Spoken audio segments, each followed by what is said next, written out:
Well, Mike, welcome. Thank you for being here. Well, thank you Appreciate it. for allowing me to come in and do this, and putting up with my forgetfulness the first time. But hey, we're even now, right? Yeah, we're here. All right, the coffee makes it all better.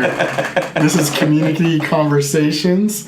I have Mike Sagan with me, the illustrious technology and such teacher at Rodriguez High School in the Cordelia area of Fairfield.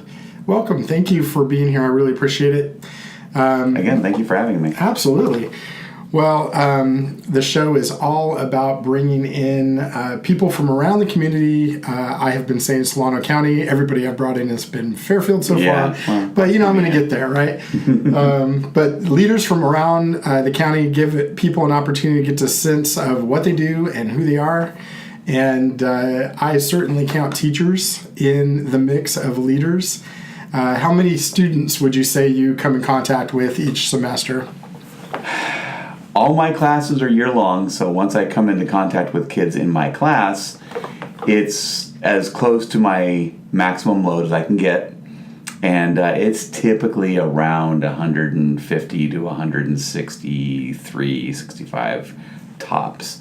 But actual kids I come into contact with is much higher because I also do after-school credit recovery. Okay. I run that program, and of course I was always the kind of person that didn't have a ton of friends at school, so I leave my room open during lunch so that anyone who wants to come in can come in and sit down and eat and socialize with their friends or do work on the computers or what have you. And so I end up having another 40 to 60 people that come through my room off and on all year long. Who aren't necessarily even in your class. Is why you don't even necessarily know. Which is fine. It gives them a place to go. Well, you created a welcoming environment. Yeah, I hope so. Yeah, if they're willing to come in on their own time. Yeah, exactly. And look at this. There's something good going on. Yeah. Yeah. So for those of you who have never thought about a teacher being a leader, there's at least 160, if not many more kids that this guy's leading on a regular basis. And so I'm thinking of all the kids that I've worked with in the 16 and a half years that I've been doing this. Have you ever counted them up, like given yourself kind of an estimate? My estimate is somewhere around 2,800 to 3,000. In various degrees. It could be even more because I also do summer school pretty much every year. And those classes are smaller, but nonetheless, I mean, I see those kids and I come into contact with a lot of them that go to summer school that aren't necessarily in my class, but come in and hang out or ask me questions because I'm a technology teacher and so on and so forth. So yeah, a lot of kids. A lot of kids. Lots of kids. I'm plagued with kids.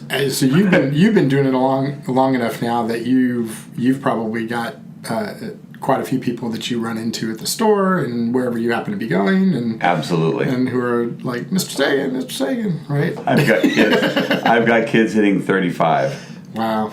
Yeah. Wow. I remember 35. Doesn't seem like all that long ago. It was a long time ago now, but it doesn't seem all that long ago. I've got a lot of kids who weren't even born when I started teaching. Yeah, that's crazy to even think. None of my kids were born in the 20th century now. As of now, none of them were born in the 20th century. Well, that's something to think about, isn't it? Mm-hmm. None of them remember 9/11 at all. Oh, I know, right? Yeah, I was thinking about that the other day. That when that happened, my middle daughter, who's a senior in high school this year, was like 3 months old. Mm-hmm. She was a baby. Yeah. When that happened. My youngest was born, in January 2002, so it was after that. Yeah. And my oldest was only 3 years old, so wow. He does remember it. My father-in-law was a biology teacher, a junior high biology teacher. Same school, same job for 38 years. Wow. And he was my biology teacher before I ever knew his daughter. Which was interesting. One of my favorite teachers, actually, of all time. That's really cool.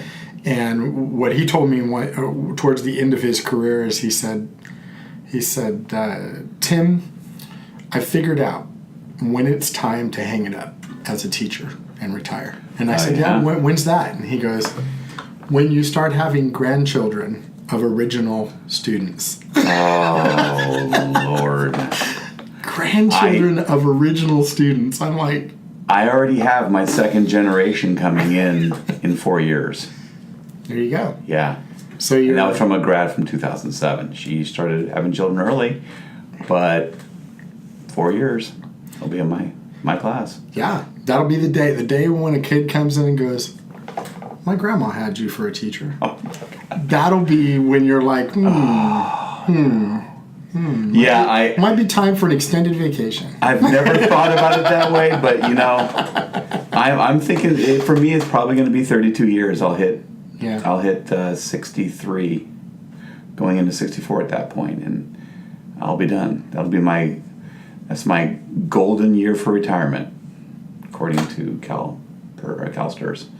So that's what I'm shooting when for. you're not really making any money at that point by staying with it, huh? Yeah, and I'm not looking at the last half of my career as a way to get to where I can retire as quickly and as efficiently as possible. I don't know. Who knows? Maybe my opinion will change in 10 years, but I don't know. But as of right now, I still absolutely love getting up every day and coming to school. I'm usually completely recharged within 2 to 3 weeks of summer break, so I'm bored. And I'm ready to rock and roll. So I like it, and I don't see any. I mean, after 17 years, if that's the way I still feel about the job I'm doing, it's something's working. Mm-hmm. So I could see myself hitting 38 years, but that's going to put me really close to 70, and at that point, I don't. I don't know, man. 70 is the new 50. That's what I've been told. Well, my knee is telling me right now it's already 70, so I don't know how it's going to be when I actually hit close to 70. But, I could see myself, I think I could see myself making it to that point. But realistically, I'm thinking 32 years is going to be it for me. What are you teaching right now? What are the classes that you've got? Well, I'm teaching all the fun stuff. I'm teaching, they're all CTE, which is Career Technical Education classes, as you well know. Mm-hmm. And I'm teaching 3 levels of video game design, introduction, foundations, and composition. And that's my primary pathway. My secondary pathway is digital video production. And it's not an artistic-based class. They learn how to take good video, how to plan for it, how to take it, and how to edit it. They learn a little bit about how to make it look good while they're filming it, but that's more the artistic side of it. What they're learning from me is mostly how to shoot and edit and plan for quality video, and that's what they get. And Pathway is 3 classes, so I don't really have in my schedule as a teacher. I technically can't teach 6 classes. I need to have a prep period in there. I can teach 5 classes max. That's my 100% load. So with 3 different levels of video game design already, trying to have 3 different levels of video production is impossible. So what I've been doing is I've been accepting kids from Multimedia 1 or Intro to Video Game Design as the introductory class for the digital video pathway. And somebody else teaches that on campus. Yeah. There's enough general crossover and certainly computer use, not the same programs, but computer use in general to make it worthwhile and a reasonable introductory class for video production. But so far, my video production classes, my kids have loved them. So I think they're a bit smaller than I'd like to see them be this year, but maybe next year they'll be bigger. I'm hoping getting a bigger load. My intro to video game design class is mostly 9th grade, and I've always got 2 sections of that. I could usually get a 3rd section, but I don't have that much flexibility in my schedule, so we have to collapse those kids out into their secondary choices. But yeah, I get lots of kids in that class. Do you get kids in video game design that are, I mean, obviously you're going to get some that are already predisposed to it, right? They've been kind of monkeying with it or into computers and that sort of stuff already, or at least video game players, right? But right. You ever get you get kids in that class, or a fair amount of kids in that class that are just there to explore and really aren't passionate about it, and then sort of become interested in it as they're in it, or Well, or if I are were they to- pretty much all like kids that are really interested from the beginning? Well, they've all got an interest. They see the words video game and instantly they're piqued. So my video game design kids are about 15 to 20% who see the words video game and don't see design and don't think about the fact that it's not playing video games, even though they do that. They do a fair amount of that. But it's not really playing. Right. It's learning how to build, and it's not coding straight up. It's object oriented. They're learning how to think in code without actually doing the code.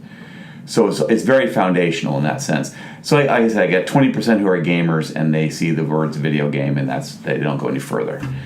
Maybe another 20% that are that to a certain extent, but really are intrigued with the idea of possibly making a career out of this. And then of the remaining 60%, it fluctuates from year to year. I get a lot of kids sometimes that are just really honestly intrigued. They kind of sort of play video games. They don't always play video games, but they enjoy them. They don't really know what video game design is about. So they take my introductory class because it's technically the lowest level and the easiest. In some ways, it really honestly is not. But it is still introductory. So they take it and they find that they really do actually like it. I don't know of any kids that took it on a whim and ended up making a career out of it. My classes cannot prepare a kid to go straight into the industry. There's no way, not even as a play tester, because play testers are required to have a minimum of a bachelor's degree, usually in computer science, because they want gamers, but they need gamers who can look at a problem and try to guide the designers and the coders toward a potential cause and a possible solution. They need that help to get the game moving along. So my kids aren't getting that. There's no way I can teach that. But I have had 2 kids that I know of, I think 3 to be honest. One who's graduated from Expressions College, and he graduated with a video game design degree, bachelor's degree. I have another one who's up in Chico doing the same thing. I have another one who I believe already did graduate from San Jose State, but he left my program before I even started teaching video game design, but that was his passion, and he and I talked about it all the time, and I kept telling him it's too bad that I couldn't get my video game design class started before you graduate, but I'm starting next year. You're graduating this year, but next year. And so he went to San Jose State, and as far as I know, he stuck with the program, and he said he wanted to do something computer science related, and he really thought about coding for video game design. So I know there are kids who are following through with it. But again, both of my pathways in digital video as well, there's no way that a kid can really truly be prepared for an actual career following high school. It really gets them interested in the subject so they can dive a lot deeper in college. And once they get their bachelor's degree, then they're ready to go, for sure. Cool. So it seems to me that that there's some element in the game design of storytelling. Absolutely. Right? So and even maybe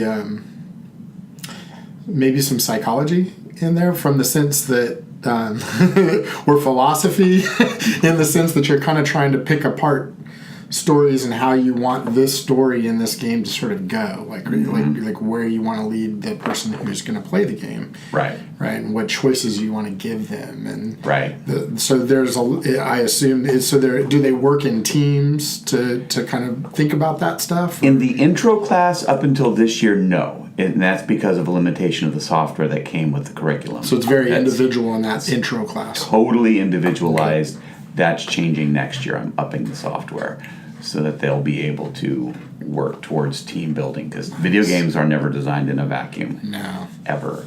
Yeah. And the bigger the game, the bigger the crew. So they'll start individual next year, and they'll migrate more and more towards what my other 2 classes do, which is all team building. As far as the story production goes, video games can be very heavily story oriented. The really good ones always are. But the importance of the story to the actual playing of the video game depends on the genre of the game. If it's mostly a shooter game, there isn't much need for a story. But that doesn't always hold true. Games like Borderlands have heavy story. They're more of a role-playing game style shooter. Whereas role-playing games, they are not always fantasy-based. They can be space-based. They can be futuristic. They can be modern day. They can be, Red Dead Redemption is definitely a shooter, but it's more story than anything else, and that's, Wild West, 1800s. They're very heavily story-driven, and those do require a level of game building and an application with the kind of horsepower that I can't even get machines to deliver.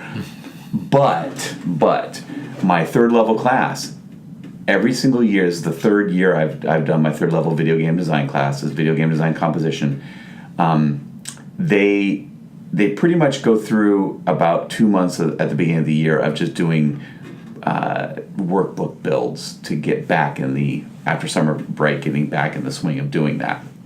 And then typically the class is pretty small, so it's a combo class with another class. I only have about 8 to 10 kids taking composition at any given time. So I try to get all of them to work as one team to build a game for the entire year, and they have to develop the story. They have to pitch it to me to get my approval. So I can tell them, yeah, this is great, or no, this is not a good storyline, and yeah, you can do it, or no, you're dreaming. There's no way you're going to get this done, even in the amount of time that they have. And they have all the way typically from middle to end of September until about the beginning of May, depending if they need that time to get this done. And they work solidly on that. They've worked through the chapters in the book to learn more about the industry and game designing itself, the art of designing good quality games. But then they're working as a team all the rest of the time to just build their game. And almost every single year, the third year, they've always chosen an RPG style game. Mm-hmm. They've never chosen a shooter, even though the software we have is more aligned towards making simple shooters with not big story. Mm-hmm. And they want story, which is great. Yeah. And this year's story looks really good. Really good. I think that would warm the hearts of English and creative writing teachers, right, all over the place, right? Right. That they're really getting an opportunity through sort of the guise of creating this video game, which sounds kind of technical, sounds very technical, and I'm sure has lots of elements that are very technical. Mm-hmm. But interwoven amongst that is the storytelling piece that probably causes them to think like a writer, write like a writer, right? Do all these things that I know a lot of English teachers really want to see kids be doing in their classrooms, right? Right, and develop the way the game is being played and the way it unfolds, thinking like a writer. It's got. I always remind them that if they're going to do a heavily story-laden game, that they've got to always think, how is what the character is doing at this one part in this one level, how is that advancing the story? If it's not advancing the story, then how is it going to advance a part of the story? Or how is it going to advance the character so that the character can continue with the story? So you got to always think about that. Don't just throw stuff in because it's cool and, hey, I just figured out how to do this. Mm-hmm. Don't throw that in. You've only got a certain amount of time and you want to tell the story, and that's what I'm going to be grading you on because you told me that's what you're going to do. So, and then as an added bonus, the class is run like a business. These kids, not only do they have to pitch it to me, they also have to develop what's called a Gantt chart to mm-hmm. time themselves out for the entirety of the school year. And I can follow that Gantt chart, and I know which kid is doing what part of the game design at what certain point, and I can go through the class and check to make sure that that's getting done. Even though I'm not the one pushing them along, they have a lead designer whose primary job is to make sure everyone's on task, plus do his own piece. But it's run like a business in the sense that when they pitch it to me, I tell them, okay, you have this many weeks to get it done. Can you get it done this many weeks? Yes, we can. Here's your budget. I figure out, a base pay per day, per kid. This is how much money you're making, and this is how much money I'm giving you to make this game. So if a kid's absent and they're not being productive that day, they're still going to be paid because, hey, it's sick time, right? Just like anybody else. But now they're not being productive because they can only work on this licensed software in my classroom unless they buy it for themselves at home. Mm-hmm. So you got to take into consideration, are you going to give a kid who's traditionally absent a fair amount during the school year a job that needs to get done, especially on specific timelines? Are you going to give that to that kid even if they're fully capable of doing it, knowing that they may not be able to do it because of their habit of not being at school all the time? So I get them thinking like a business. They have to run like a business, because if they say they're going to do something and get it done, once that due date hits, their money's gone. And every minute after that is over budget. Do you have students that sort of play the roles of like project managers? And yes, I'm sure so they get a chance to feel that antsy feeling when you're not getting things done because somebody's not there, and you're right. like, right, and that's a huge problem in high school, anyways. Kids, when you do team projects, if you have 2 or 3, if you say you have 3 or 4 kids on this team project, you always have 1 or 2 that are doing it, and 2 or 3 who are just sitting back waiting for things to happen. Right. And they do as little as they possibly can to try to skate by with whatever that one person who doesn't want to get a poor grade is willing to do to get it. That's what I was going to ask you, is do you have students who struggle with the format of having a project to do the entire year and having to kind of manage their own time throughout the year? By the time they get to the 3rd level, they've already had to do it 5 other times. Oh, okay. So in the previous year. Yeah, that's true. So on smaller scale, but they've had to do it 5 other times, and they've had to learn to rely on anywhere between 3 to 5 other teammates to get things done. And in the concentrator class foundations, they always have to change roles. Every time they do a game build, sometimes they'll be the lead designer, sometimes they'll be the level designer, sometimes they'll be the story writer, sometimes, and those, even though their game build instructions doesn't necessarily require them to be a game artist per se, because they're using artwork that's been provided to them, they're responsible for making sure that all the artwork that's used in the game matches from level to level to level. Okay. So they may not create it themselves, but they got to make sure everyone's on board with using the same stuff. So they still have a fair amount of responsibility, and they have to. They're the ones whose head rolls when things don't work out right. That's good simulation for real life, I think. Yes. It definitely is. And the lead designer, I always tell them, just like in any other situation in the real world, it's great to be the boss, but the boss answers to someone. Oh, yeah. And if things don't get done, the boss's head is the first one to come off, so to say. And then it rolls downhill from there. Yeah. Just like Spider-Man, right? Yeah. Great power comes great responsibility. Absolutely. It's not always great getting the big pay. You think it is until you get there and you realize, wow. The gray hair tends to come on faster. I have to do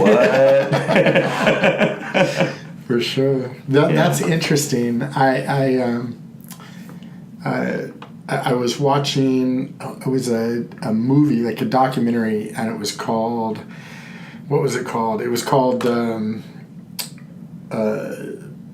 Most Likely to Succeed. Oh, okay. Have you ever seen this? Mm-hmm. Okay, so it's a documentary, kind of focuses around high-tech high school in San Diego. Oh, yeah. I've been there before. Have you? Yes. So it talks about some of the things that it thinks is wrong with education in the United States today, and what things might be changed, and it kind of it uses High Tech High as an example of doing things that are more realistic from the outside world's perspective. And it's funny, one of the things they start with in that movie is with the 9th graders. So they come in for the first time, and they've been kindergarten through 8th grade in your typical schools. Yeah. And then they come to High Tech High and as 9th graders, and they all sit down in this, I don't know, it's a philosophy class or something like that. And this teacher sits there, and they're all sitting around, and he says, on the wall, you'll see there's a diagram. And in the diagram, there are boxes and there are lines. The lines are the tables in the room, and the boxes are the chairs. I want you to make the room look like the diagram. And then he just sits there. And the kids kind of like look at each other and don't know what to do. They just kind of like are puzzled, like, I need more specifics, you know? And he says... Because they've been trained for so long. Exactly. Specific instructions. He goes, the lines are tables, the boxes are chairs. Make the room look like the diagram. I'm not going to help you any more than that. And then he just leaves the room and goes into his office. And they're all just kind of like, is he serious? This is not like any school I've ever been to before. And that's like their beginning sort of, you know, where they learn, you know, kind of how to work as a team, how to think outside the box, how to, you know, not have a specific question for necessarily everything that you've got to do, and to actually just try it, you know, and then go back and go, I think we did it, you know. Yeah, problem solve. Yeah, you did a pretty good job, you know. Yeah. Or maybe this is not where it should be, you know, moving over here, but it seems like a really simple thing, I think, but I think it highlights, you know, how some students get so accustomed, I think, to the structures that we make for them, that they literally don't either don't know what to do or are a little bit too shy or afraid to try. Right. Without having very specific instruction. And I worry a little bit about that. Like if we carry that all the way through high school, that they graduate and they're kind of like, what do I do in the real world, you know? And they don't know how to get a real job, themselves. and they're like, hey, I need you to do this, and they're like, can you give me a step by step? Right, exactly. Where do I learn to do this? How do I do that?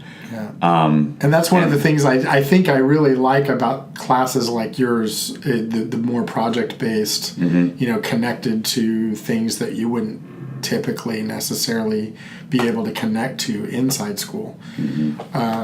I think there's a real benefit to that, and I would like to see more of that sort of thing. I would love to see more of that, yes. Yeah. Yes, I raised both of my children to think for themselves. I mean, realistically, I'll be totally honest. I never wanted to do everything for them. I never had the energy or the desire to do everything for them.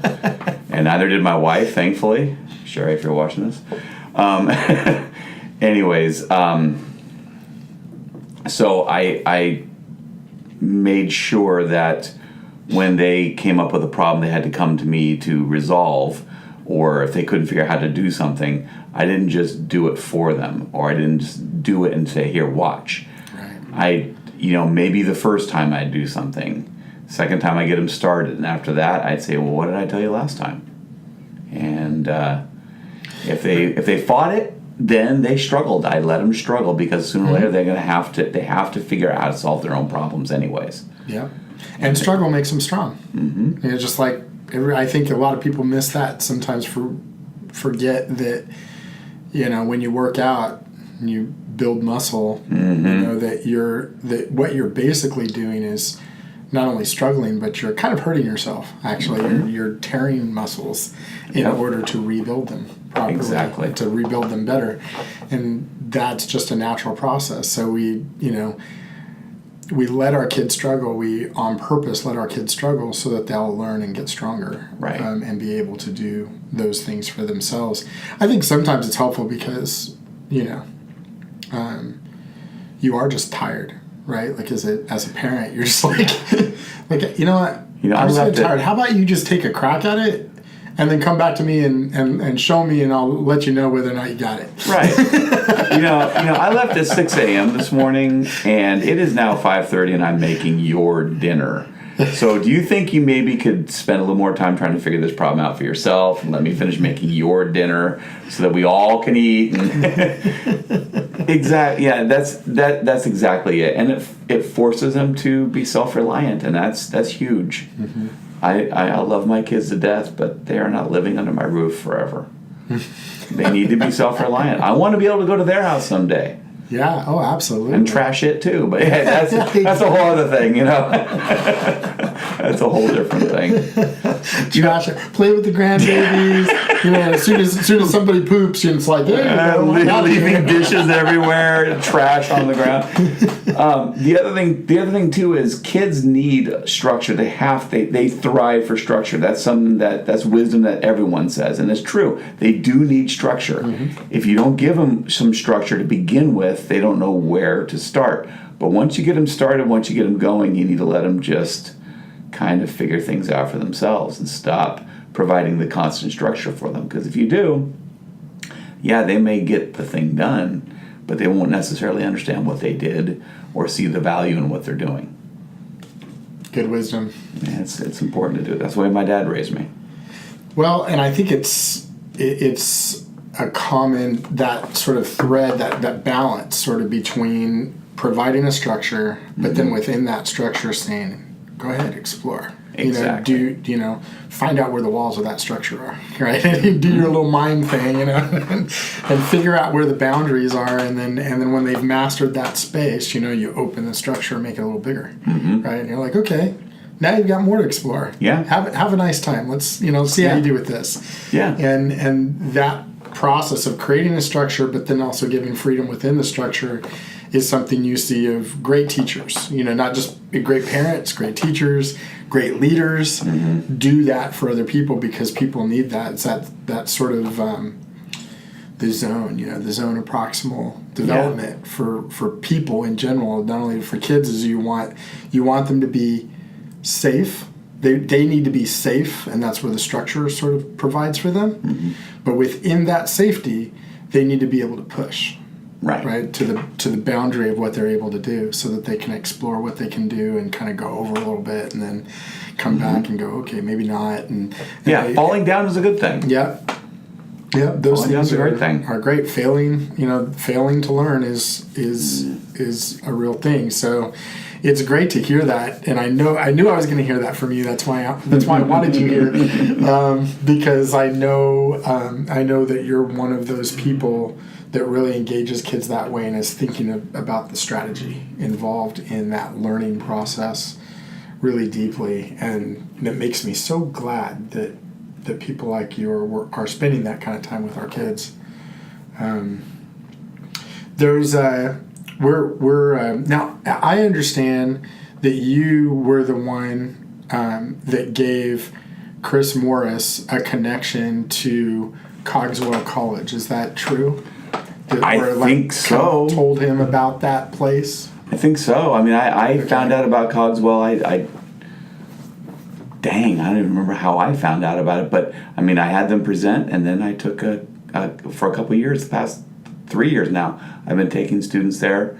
It's all the way down in San Jose by Levi Stadium, but it is a fantastic place to visit. We took 7th and 8th graders there this summer for the STEM camp. Because I think Chris Morris heard that about you, or heard from you about that place, and then followed up on it and said, hey, can we come visit? And they said, sure, come on. And we're gonna visit them again next summer. Excellent. In June. They're for really the STEM good about camp. that. And it was great. I had no idea that place existed. And when we went there, I think one of the things that really fascinated me about the place was that it was a wonderful marriage between the technical and the human, right? That's the theme of my STEM camp this year. We're actually going to run 2 STEM camps for junior hires. So that for those of you who don't know, a kid who is currently in 6th grade or currently in 7th grade, who's going into 7th or 8th next year. Look, pretty soon there's going to be an application that comes out for STEM camp. It's absolutely free. We can only take 40 kids on each STEM camp. But in the last few years, we've done 1 STEM camp with 40 kids. This year, for the first time, we're doing 2 STEM camps. So we'll have spots for 80 kids. But one STEM camp is going to be very different than the other. And so we're going to go at the same time. So the same week in like the 3rd week of June. And it's really exciting. We're going to, Sheila McCabe is going to, and James Woods are going to lead one. and then I'm going to lead one with Shelley Gannon. Oh, okay, yeah, I Shelley. remember Shelley, of course. So I asked her if she would be my partner, my administrative partner in crime for that one, and she got all excited about it and stuff. So the one that they're going to do that Sheila and James are going to do is all about environmental science. Oh, great. So excellent. They're going to spend a fair amount of time with some scientists in the marsh, in the Suisun Marsh. Okay. And then they're going to get posed with some problems, with some real world environmental problems that their scientists are working on. And throughout the week, go visit different locations that will have something to say about those different problems. And they're going to come back at the end of the week in teams and make recommendations to the scientists of ways that they might consider solving some of those That is really cool. problems. And I'm like, that is pretty awesome. That is very cool. Right? So that's pretty exciting. And then the camp that we're going to go on, that I'm gonna take kids on, is going to be a hardcore computer science camp. And nice. We're going to... And you're the right person for that. I feel like I am, yes. You're definitely the right person for that. I've spent most of my life as a technologist, and it's pretty cool. We're going to stay down San Jose State University the whole week, and we'll take day trips to different locations around the Bay, and we're going to visit Cogswell. Nice. We're going to have a day, Tuesday of that week. It'll be Monday through Friday. The Tuesday of that week, we will be all day on the Google campus. Oh, wow. And they are setting something up that's just going to be phenomenal, where kids get to actually hands-on in a lab with Google employees. Oh, wow. That is really cool. I'm super excited about that. I'm working on some other places that we can go, but my hope is that we can start the week very technical. Google will be part of that, and then another part of that might be a place like Palo Alto Networks or Computer History Museum. Well, definitely, we're going to go to the Technology Museum, unless I find so many good places to go that somehow gets pushed out. But we do plan on being at the Technology Museum. We will, but if I can get into like a hardcore networking company, like a Cisco or Palo Alto or something like that, and have some exploration of networking and the technicals involved in some of that, and then we visit Google, and that's a really data scientist kind of location and exercise. And then as we get along through the week, I want to tilt it then towards storytelling and human. What do you do with the technology for human beings, right? Right. And so I think Cogswell is going to be that kind of like switchover point. So like on Wednesday probably, I'm going to try to get to Cogswell on Wednesday, where they get an opportunity to kind of switch from hardcore technical to how you use the hardcore technical to start to do storytelling and really examine. With digital animation and video game digital design animation. And such, And my big hope is that I can get into a place like Pixar or... good luck on Pixar. Or DreamWorks or ILM or some of these different... Or a video gaming place like Sierra, EA or something like that. EA would be fantastic. I've been to that campus numerous times. So those are things I'm looking into right now, so that the technical gets into the storytelling and how do humans think, and how do we create technology that really helps people, right? Or really has the human thinking process in mind when they create these products. Right. Whether it be very addictive video games or whatever it might be, And another place that I'm looking into is Zynga Games, which has a right downtown San Francisco headquarters. It's pretty phenomenal, that I've been to a couple of times. So that's what we're working on, and I'm super excited about that. That sounds great. I mean, if my kids were that age, and they went through this district, since I live in Dixon, they go through that district. But I mean, if I lived in this district, I certainly would push them to get involved in something. If it's only, especially if it's only a week long. Yeah. It's not a terribly long camp. It's not a terribly long camp. Gives them a really great experience. And they're overnighting in San Jose. Yeah, we stay in the dorms at San Jose State for 4 nights, Monday through Thursday night, and getting kids out of the house like that is great. It's great, especially at that time in their lives, at junior high time. It's a great experience. Some of them get real homesick, which again which is good. Understandable, and that's and we get them through it. And they've got 40 other kids there, and we take 4 chaperones. So we have we pay 4 teachers or classified staff who. So some of the people we've taken on those trips before have been like career technicians, people who work with students but help advise them on careers and that sort of stuff, especially in that 7th, 8th grade and then early high school time. We've had career techs who've gone. And we have teachers that have gone, and then they work as a team. And we have 40 kids, so 10 kids are assigned to each teacher, and then we have 2 administrators on the trip. And I can't tell you how much fun it was last year. And for me, for somebody who's an administrator who doesn't get to interact with students as much as teachers do, for sure, even principals at school sites, it's kind of the candy in my job. It's that opportunity to kind of get the face-to-face with kids and see them do some stuff and help facilitate that. It's just great. So I'm really excited about that, as you can probably tell. Yeah. But and some of that, a lot of that came from some of the stuff you've already done. So you're doing this close to the end of June? Yep. Yeah. Throw my name in that. Would you be interested? Absolutely, I would. I normally always do summer school anyway. Right. And if it happens after summer school, all the better. But if it happens during summer school, I'll talk to my wife about it. I'd love to be involved in that. On your team.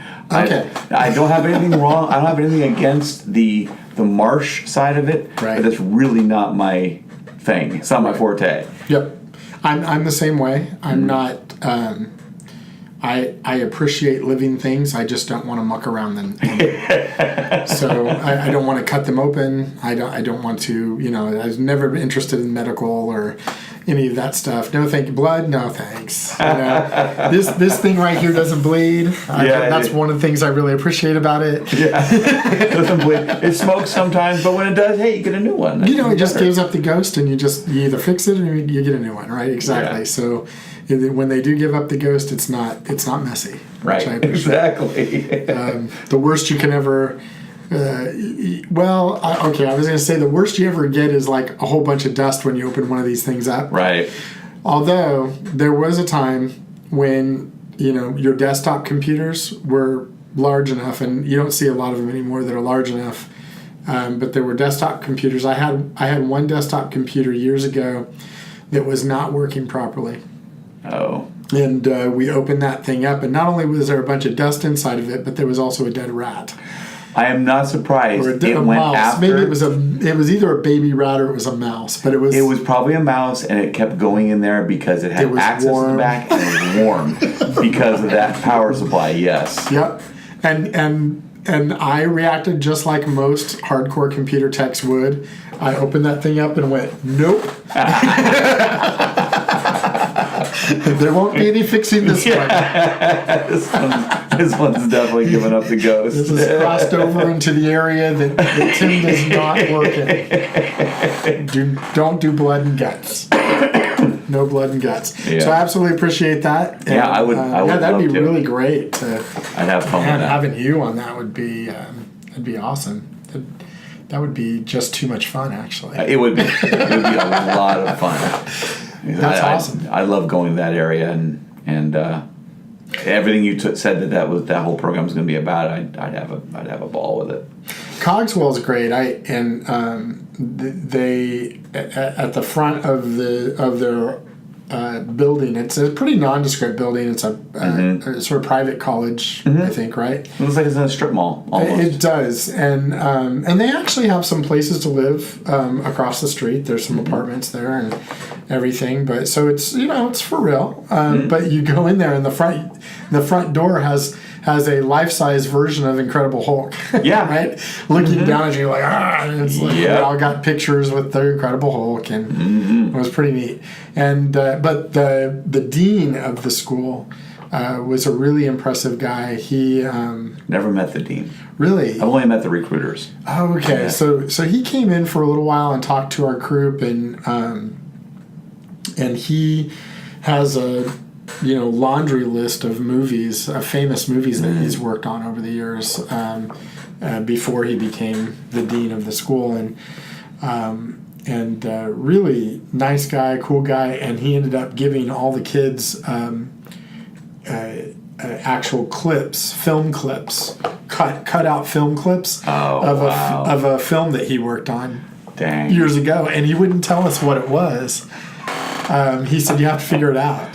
So we're all sitting there like looking at the light, trying to figure out what is this scene from this movie. And back in the day, it was actually put on film. Yeah, yeah.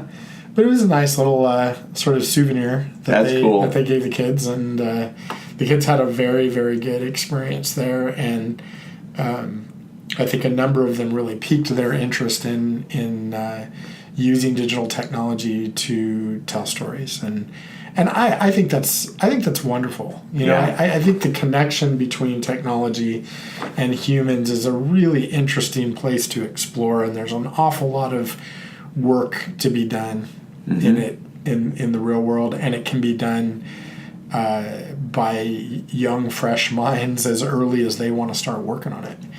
There's no barrier. It's not like you have to be 35 years old or anything. Exactly. Any of that, You don't have to. It's really great. If you can get your kids into Tesla, that would be a great place to go. That's a good example.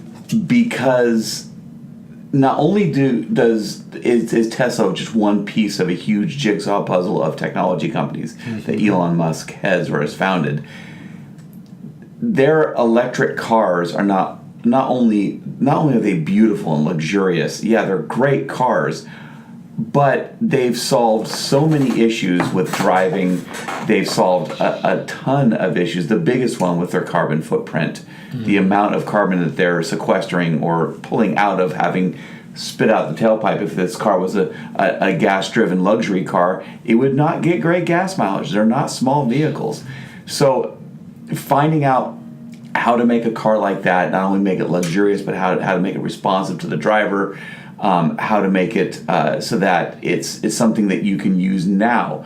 Because I have an electric car myself. It's a teeny tiny one. It's a little Chevy Spark, and I only get a maximum, hypothetically, of 85 miles. I've only ever had my range ever say 85 once.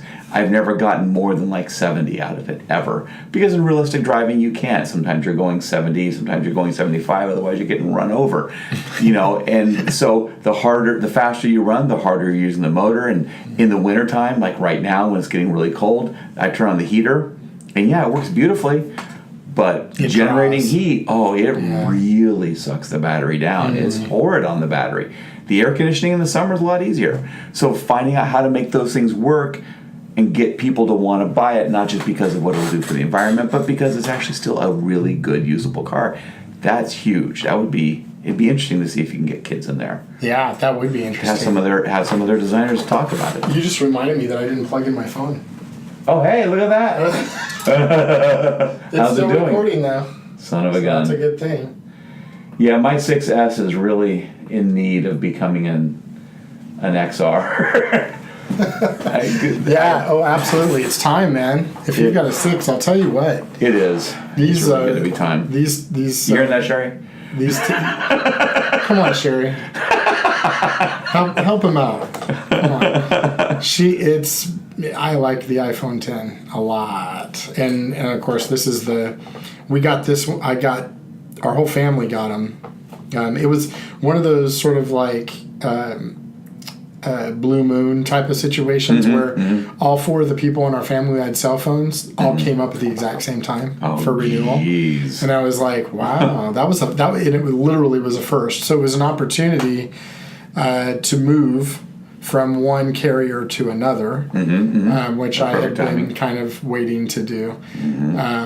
Had been on one carrier since the original iPhone.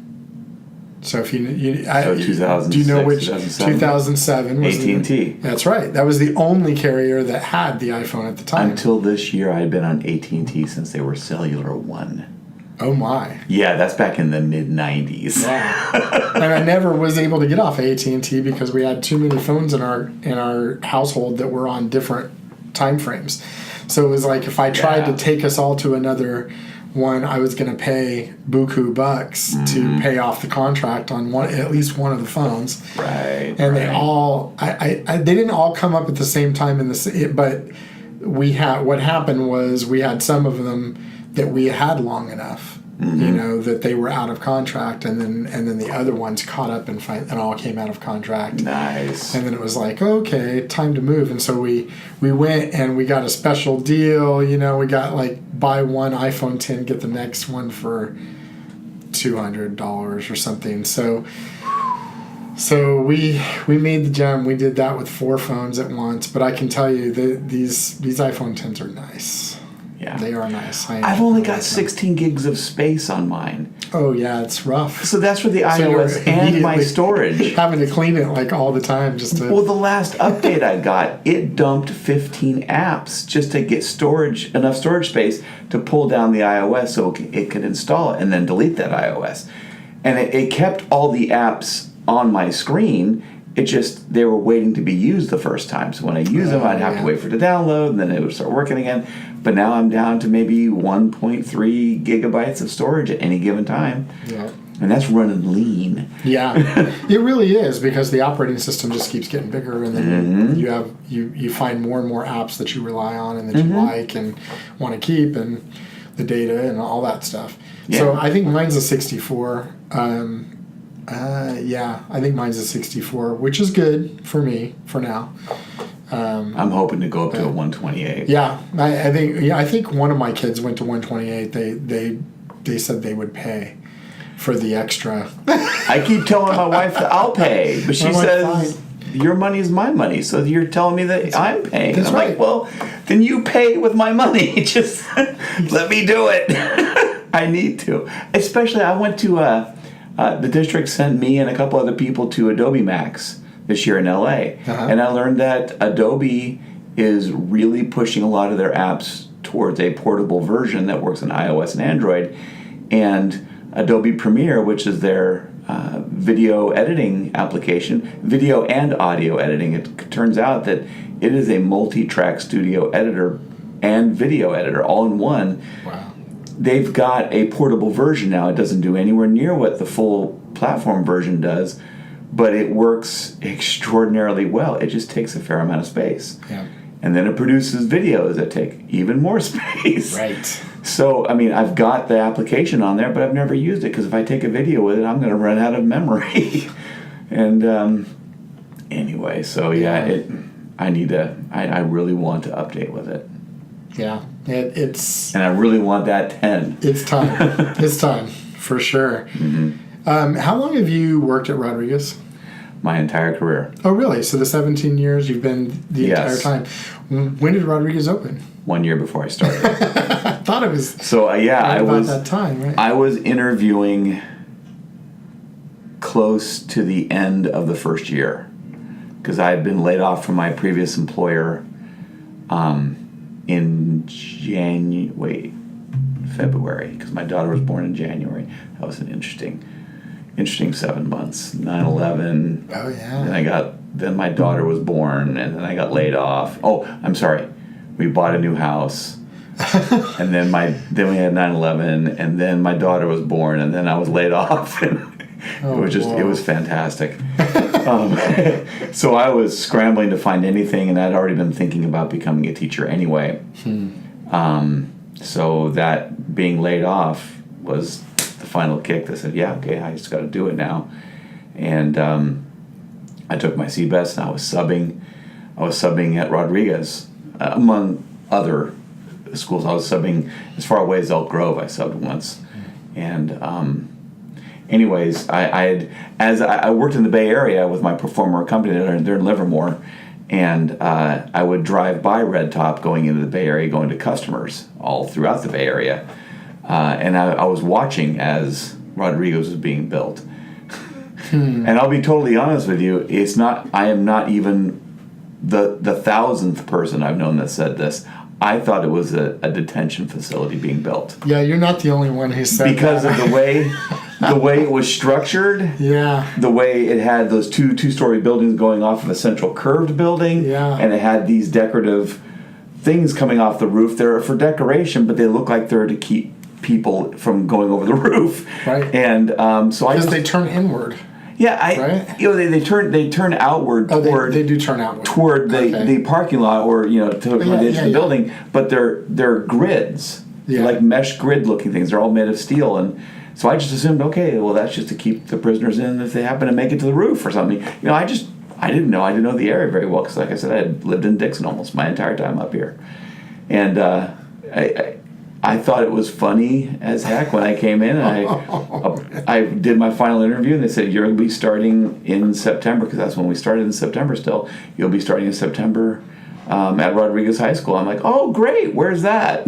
And he told me, and I was like, oh, wait. Really? Oh, I watched that place getting built. That's a school? Okay. I had no idea. Well, it wasn't to keep the kids in. No.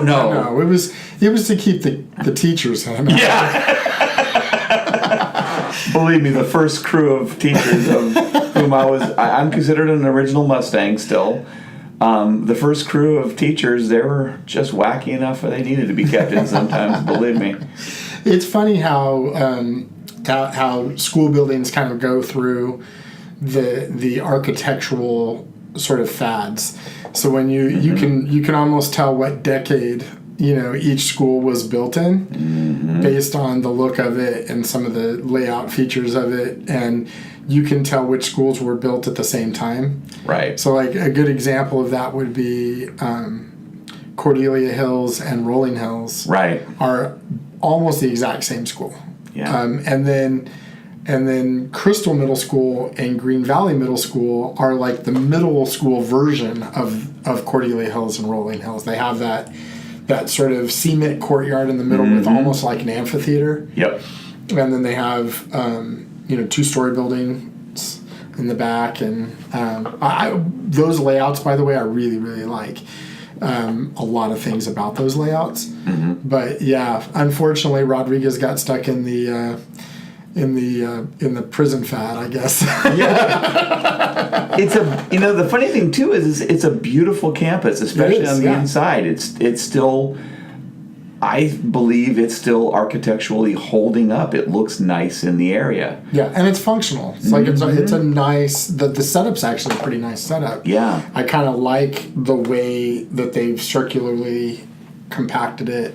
And it's got a central point with the main office building, the administrative building, and the multi-use room and cafeteria. The school fans out from there. Right. It all just fans out from that point, which is nice. If you were to take the school and draw a line down the center of it through the library and fold it over, it's almost a mirror image. It's confusing as heck to people the first time they get there. Right. But once you describe it to them like that, they start thinking, oh, yeah, okay, so the G wing is the same as the F wing. Oh, I see, okay. Yeah. It's all connected to the D and the E and the C wings. Oh, I get it now, okay. It's a good place to have conferences and stuff. We've had a number of different events there on Saturdays and that sort of thing, and it's always worked out really well. But I appreciate that, believe me, because I don't have to go anywhere else. I know. Just go right to my campus. It's where my nest is. I'm very, very safe and comfortable there.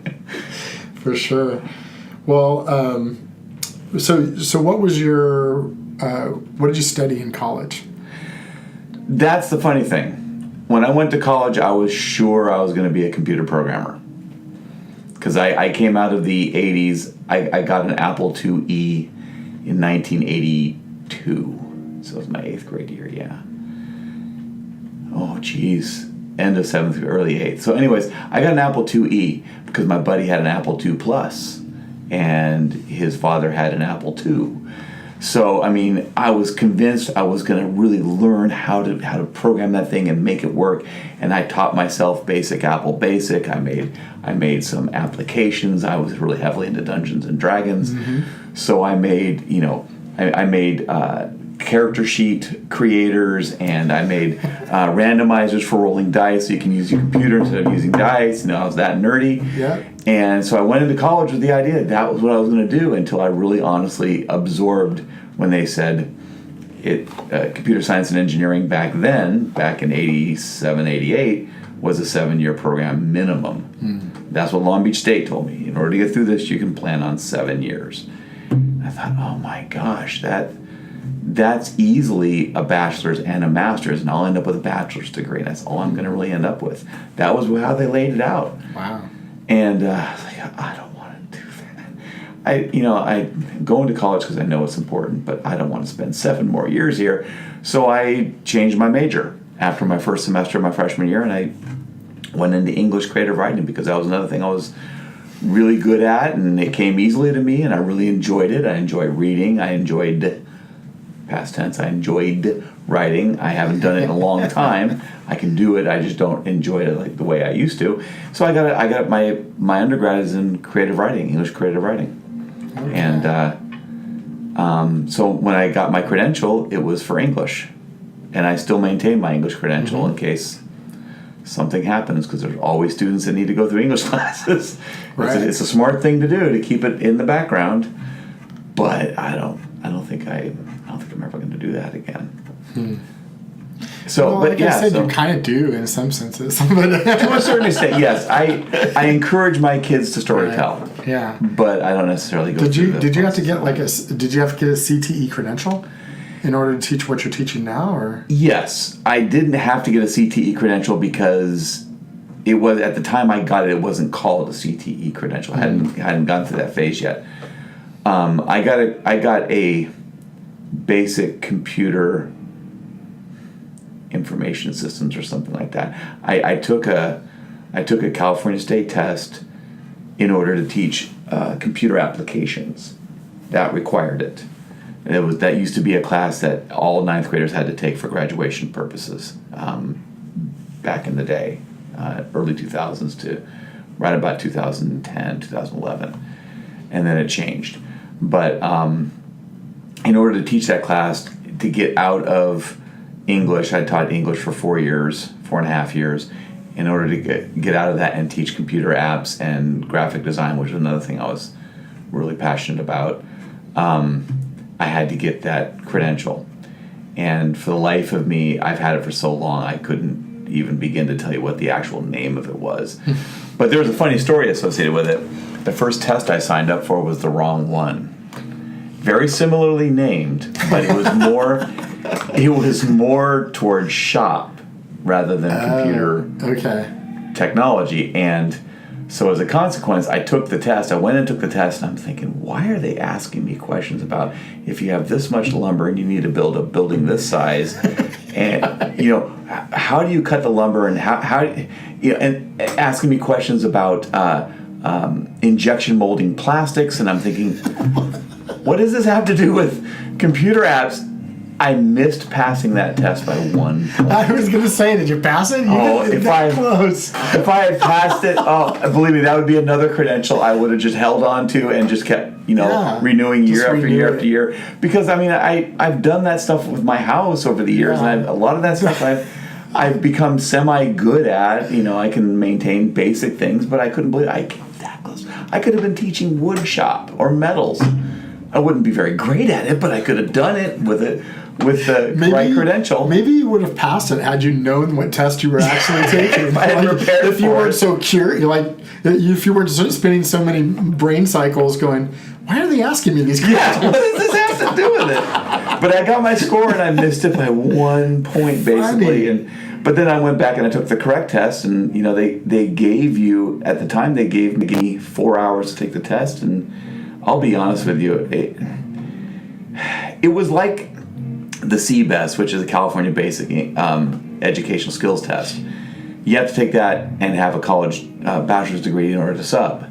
So when I took the CBEST test, I thought, oh my gosh, people struggle with this? I know. Because I'd been out, I was, at the time I was 31, and so I'd been out of high school and college for a long time, but it was just, I was like, gosh, you should just know this anyways. Yeah. And so when I took the computer information systems, I don't remember exactly what it was, but when I took that test to teach computer apps, I blasted through it in about an hour and a half. Wow. And I thought, oh, geez, and maybe I was being too hasty with some of these things. So I went through for about another 20 minutes and checked my answers. I'm like, no.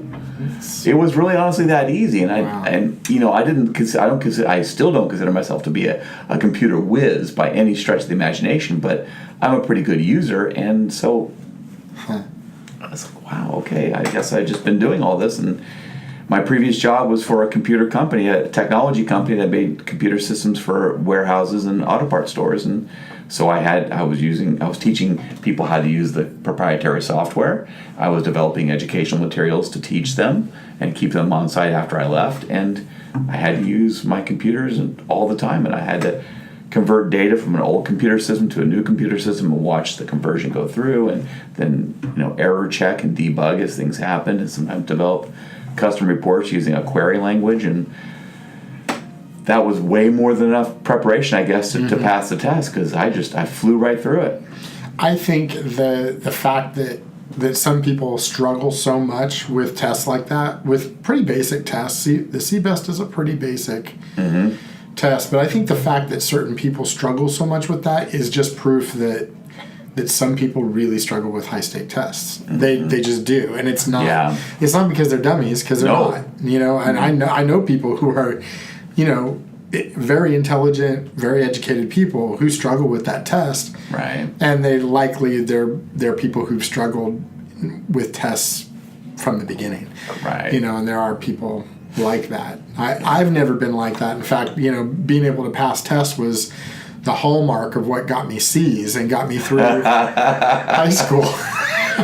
You're telling me you graduated with a similar GPA as me? Probably. My total high school GPA was somewhere in the realm of a 2.2-ish. That was 2.7. And so you're better than me, man. But I tell my students that all the time. Don't sweat it. C's aren't a bad thing. They're what we expect at bare minimum of you. And right. If you're getting C's in some classes, but you're getting A's and B's in others because they're more your passion, there's nothing wrong with that. Okay. That's okay. And that's how I was too. I didn't much do homework. That was my problem, and turns out for a lot of classes, homework is a decent part of the grade. So, but my test taking ability saved me and allowed me to kind of pass when I was really floating through a lot of classes, not doing the work. But I always enjoyed learning. I showed up. I never cut classes, and my parents would have killed me if I did. But Preach. I was there. I was listening. I was interested most of the time in what was being talked about and what was being taught. I just didn't have any interest in going home and doing more of it. It's like, oh really? A vast majority of my students are like that.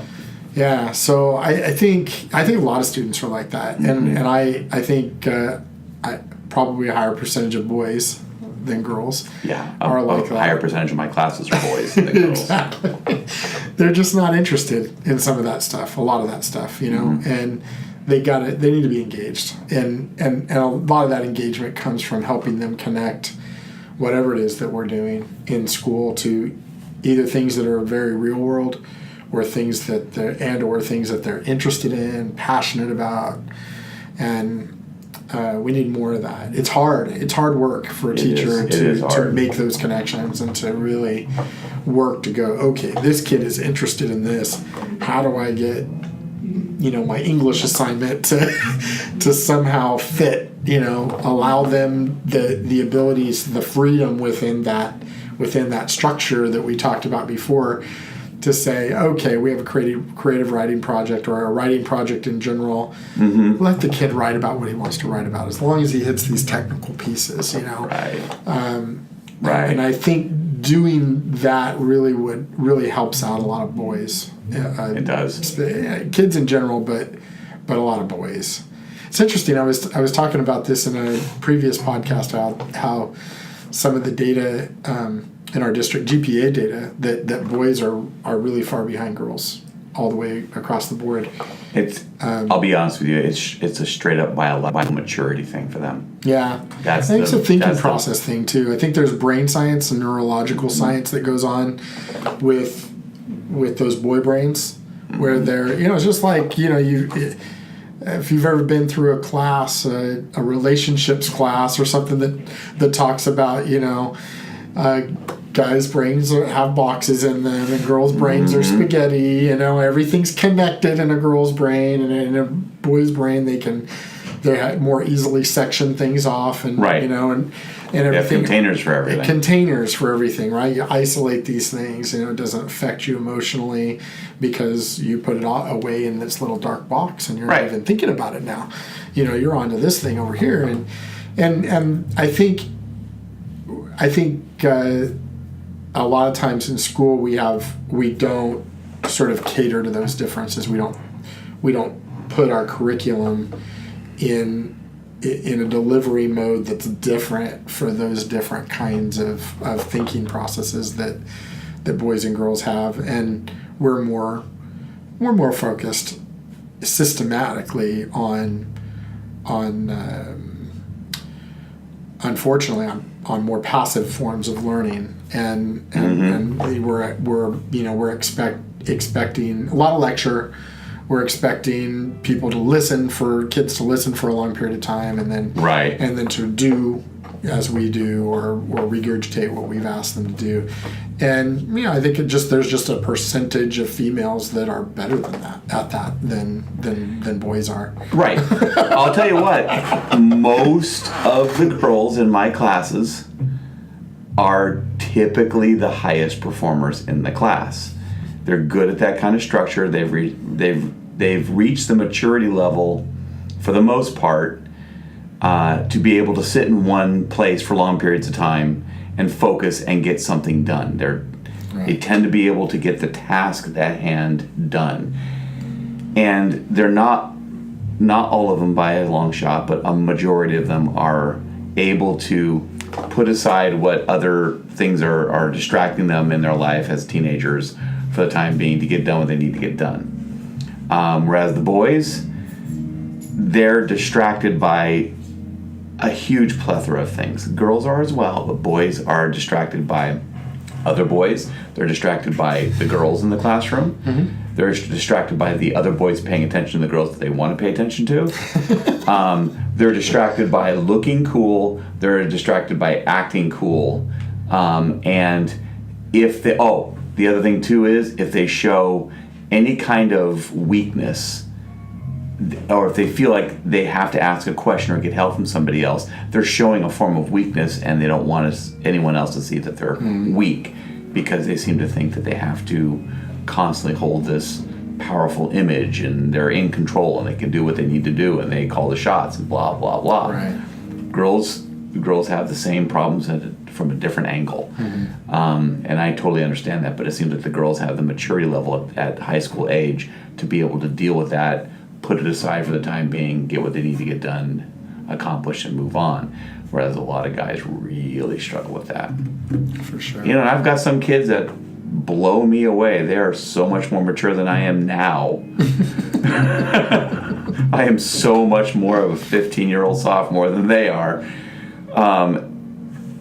It never ceases to amaze me. Every year I get a couple really high caliber kids that took one of my classes because they had the room in their schedule to do it, so they did it. And I'm like, whoa. I think I'm getting introduced to some of these kids right now, actually, because I reached out to you and was telling you about the communications intern program, and yes, that we're going to get started in, and some of those students that I'm sure that have been referred to me by you, and maybe other people at Rodriguez have already reached out to me in email, and just the stuff that they wrote in their preliminary email to me was kind of like, wow, pretty impressive. It's amazing, some of the stuff isn't that they're it? involved in, and the way that they write, and pretty neat. I know I'm going to have a difficult time choosing just two this time, but I'm not going to expand it. I keep the new applications keep rolling in, and I'm getting like lower and lower into the rate of how many good kids there are out there that could really help us with basically journalism type work for the school district outside of school hours. And but I've maintained that I'm going to start with 2 this semester, not try to overdo it, and then kind of learn a few things, and then next semester probably expand. Branch out a bit. Each time we, if I feel like we can handle it, we'll expand. There's a district that I got to see a session at a conference a couple of weeks ago. And they showed their program where they started with one kid, the public information officer, 4 years ago, and now they have 32 kids doing that they're not getting paid. It's an internship outside of school hours. They're covering. Well, they're getting district paid all events. right. Oh well, it's not money. No, but they're getting good resume fodder, good stuff for their college resume, and good experience. Excellent experience. And so and really, I mean, I'm going to try to honor that as much as I can too by using whatever connections I can to bring professionals in to work with the students on some different things, and one of those things, like bring professional cameramen in to do a little workshop with them for an hour or something, and then kind of create relationships with people. I've got a name. Do you? Oh yes. I do. All right. Well, awesome. I'm looking forward to. Yes, I will email you with that name. To pumping you for more for information on that. So yeah, if you'll send me that, that'd be awesome. Because I just want to, like I said, I want to honor the time that they're going to spend on doing that. I know they'll learn a ton just by doing. But if I can bring professionals in to work with them and give them contacts as part of this program too, then even better. Yeah. We better hang it up. It's been an hour and 10 minutes, hour and 15 minutes. Fantastic. I was able to do it. You absolutely. See, it wasn't that hard. Not right? at all. We even got the Liberty Church band on the other side of the wall. I've noticed that. It's coming through the wall louder at and this louder. point. So, and they do practice on Tuesday nights. I think they start usually about 6:45. They're a little early tonight. But that's okay. We really appreciate Liberty Church for giving us the space and being a great community partner and letting me use this place for free. And yeah, it's a nice it's facility. pretty neat. So, well, thank you so much for talking with me. I hope people get an opportunity to get a little bit of insight of what's going on at Rodriguez with you and some of the students that you're working with, and hopefully it's enlightening. I hope so too. Thank you for the opportunity. I really do appreciate it. Thank you. Talk to you later. Bye. You gave me the opportunity to do that.